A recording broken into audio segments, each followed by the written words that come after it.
Tanggol, anong gagawin mo ngayon? Yari ka ngayon kay Gregor. Sa ginawa mo kay David. Nakaw kasi yung pera ko eh. 10 piso na nga lang, kinuha pa. Hindi tuloy ako nakapagtimpi, kaya binugbog ko eh. Pero mali yung ginawa ko. Nagsisisi ako sa ginawa ko kay David. Saan ka matutulog ngayon, Tanggol? Hindi ka makakauwi sa bahay nyo. Saan ka matutulog ngayon? Lahat sa'yo galit. Si mama mo. At si Mang Gregor, pati si David. Paano ka makakauwi ngayon? Ano nangyari sa'yo? Ano nangyari sa'yo, David? Ba't ganyan ang mukha mo? Ginagawa mo? Sino ang bugbog sa'yo? Binugbog pa ako ni Kuya Tanggol. Pinagkamalan ako kumuha ng pera niya. Hindi ko ito papalagpasin. Tanggol, hahanapin kita kung nasaan ka ngayon.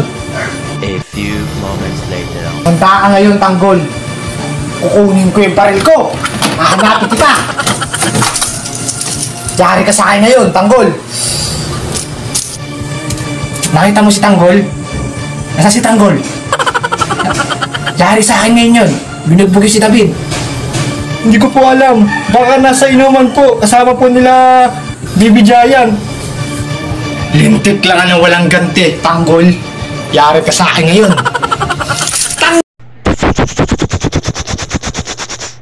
Si Mang Gregor!